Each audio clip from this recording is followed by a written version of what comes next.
संविधान संशोधन 133वां संविधान जो संशोधन हुआ है उसको लेकर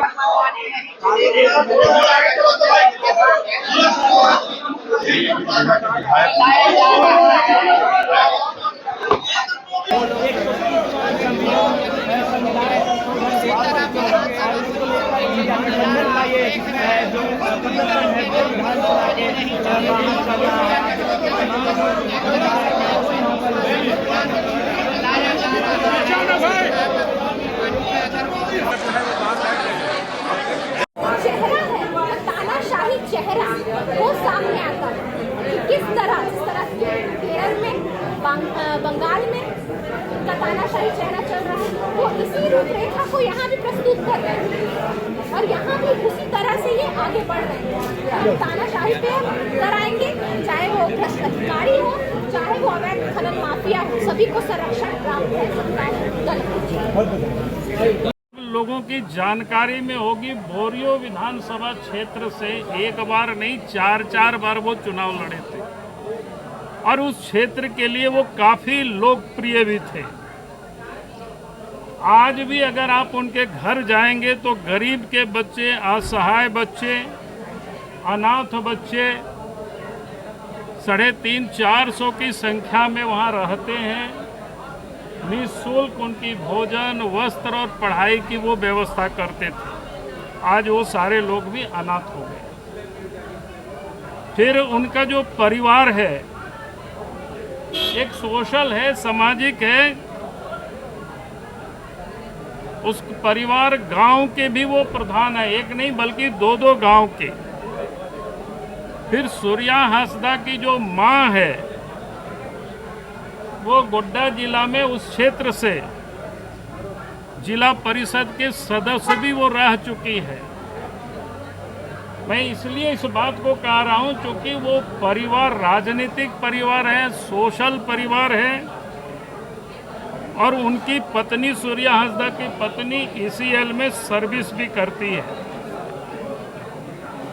सत्ताधारी दल में जो बैठे हुए लोग कहते हैं कि उनके ऊपर केस था, तो आप सबके जानकारी के लिए उनके ऊपर 24 केस था और 24 में से 14 केस से वो बरी हो चुके हैं।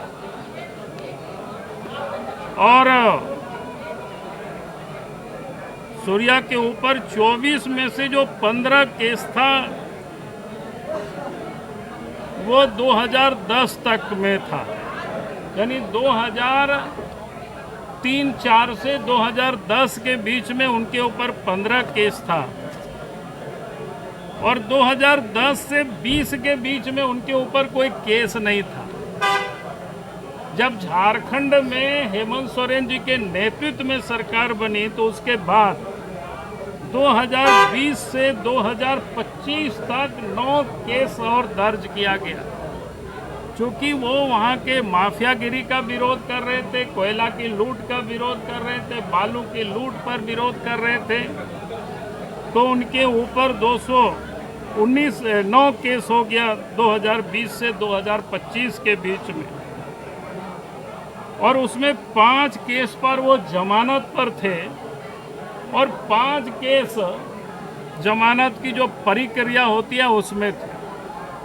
उनके ऊपर कोई किसी प्रकार का वारंट नहीं था, लेकिन इसके बाद भी उनको जा करके जिस ढंग से सादे लिबास में पुलिस जाती है, मोहनपुर थाना के नावाडी गांव देवघर जिला से उनको गिरफ्तार करके मोटरसाइकिल में उठा करके ले आती है, कहाँ किसी को सूचना नहीं देते। और जहां उनके वो बड़े ज्वलंत मुद्दे हैं, जिन मुद्दों को लेकर के सरकार से जो मांगे हैं वो मुद्दों को मैं आप सबके सामने विषय को यह रखता हूँ। एक तो आप सब लोगों के ध्यान में है सूर्या हांसदा जी संथाल परगना के गोड्डा जिला लालमटिया से आते हैं और 10 अगस्त की शाम 6 बजे उनको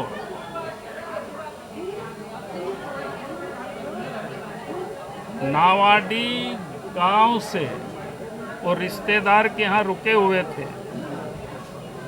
उनकी शाम 6 बजे गिरफ्तारी होती है और उनको फिर लालमटिया महागामा उसको ले जाया जाता है और उसको उनकी हत्या कर दी जाती है। उस तस्वीर को आप सब लोगों ने देखा होगा तो वो बिल्कुल विभत्स। हम लोग जाएंगे तो सुप्रीम कोर्ट का दरवाजा खटखटाया जाएगा। बहुत सारे तथ्य हैं। इनफैक्ट मुझे जो जानकारी मिल रही है कि नायडू जी ने बहुत सारे तथ्यों को प्रस्तुत किया है, क्योंकि उनके ऊपर भी कई सारे तलवार लटक रहे हैं। तो साइलेंटली वो भी प्रधानमंत्री से मिलकर इन नीतियों के खिलाफ, इस कानून के खिलाफ काफ़ी सारे तथ्यों को प्रकट किए। मैं तो कह रही हूँ उनके जो दल के लोग हैं वह खुद इस बात से कन्विंस्ड नहीं है, विपक्ष को वो कैसे कन्विंस करें। तानाशाही है, दो लोग देश को चला रहे हैं।